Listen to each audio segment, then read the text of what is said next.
Hello and welcome back to the Nasty Metal production channel here at YouTube, and welcome to another album review. And for this album review I'm reviewing is Bolido's second album titled Heavy Bombers.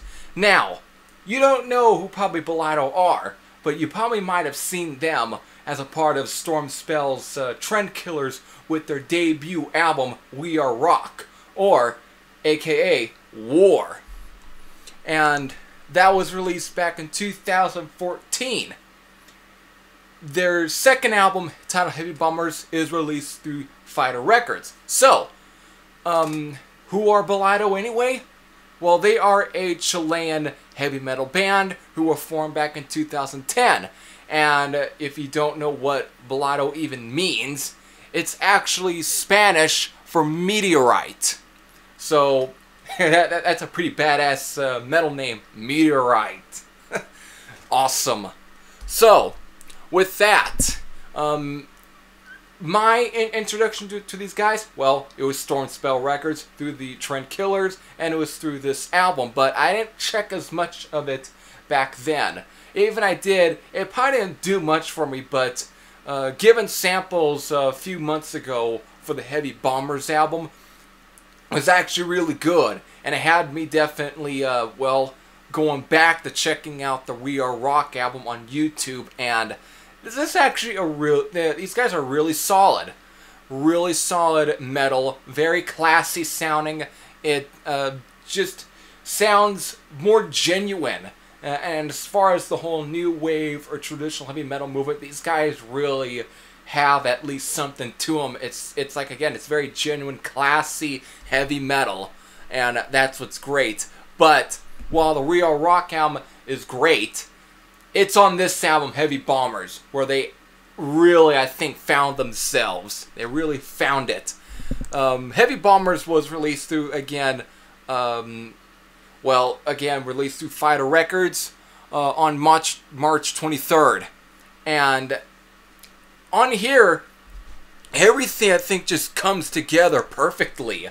It's like their first album, the production, it definitely had, you know, your typical debut album type of production, where it's kind of low budgeted, but yet it's what they have to work with. So in a way, it is what it is. Here on this one, they knew that they had to definitely step it up, and everything just sounds more genuine. It sounds more earthy. It has more oomph to it.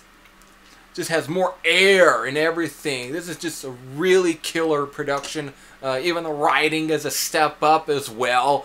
Of course, the singing, of course. Vocalist Johnny Trevino. Let's me kind of talk about this guy. This guy singing to me is, if you were to take guys such as Gary Barden of Michael Schenker Group,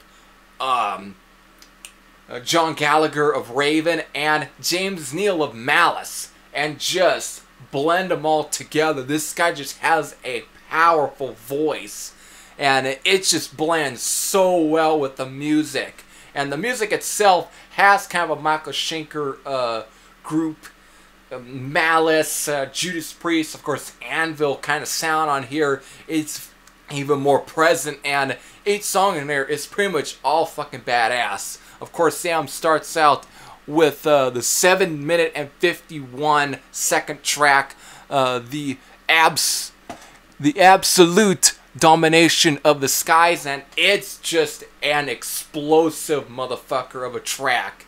It just kicks ass right off the bat, and it progresses along, because it always got these different time changes. It's not progressive, but it just has each riff, each time, each whatever is basically a fucking punch to the nuts. One hell of a way to open up an album. And then, of course, you get to the second track, Never Ending Road, with its hard rocking kind of feel to it. Very great, which to this is where I think where Johnny Trevino kind of reminds me more like John Gallagher. And it just very much has kind of like something you expect me off like the Mad EP, or Life's a Bitch, or anything like that. it just has that kind of sound to it. Then of course War Machine comes along and it's just back to badass metal. And then of course Rock and Roll Days, back to more like, yeah, kind of a hard rockin' track. And then get to the title track and it just kicks your ass all over. And from then the Heroes, Win, Lose or Draw. All fucking great tracks. And of course Supersonic, which is probably definitely the more, even though there are some great speed metal kind of tracks, and they're definitely being like the absolute domination of the skies, and of course War Machine and the song Heavy Bombers, but Supersonic is definitely straight up speed, and it's more on a US power metal feel here. So, and the guitar playing is just fucking great. But let's also kind of talk about the ballad that's on the sound called Real Nature, and this is definitely a really killer track in itself. It's melodic, it starts out like that, but it just builds, and it has a fucking saxophone solo, and it just works with the track. It's got a rockin' feel to it. It's still a ballad, but it has a real great rockin' feel, but with this saxophone solo, it just makes it fucking genuine as hell. Fucking great. Really, all the songs on here are all well written. It's like it's an overall improvement over the debut, which had some great songs on there. It was a great debut, but here they just really found it. It's like just everything just kind of came together. So fine with all the praises. My rating, 9.30 out of 10. Just a really killer heavy metal album. In a way, it's kind of also similar to what Striker's doing now, but probably a tad bit better. But you know what? I'm not gonna top down Striker. These guys are definitely probably just as good as that band. And if you of course like Anvil or Judas Priest or Michael Schenker Group or or Malice or any of those kind of bands, this is definitely worth listening to.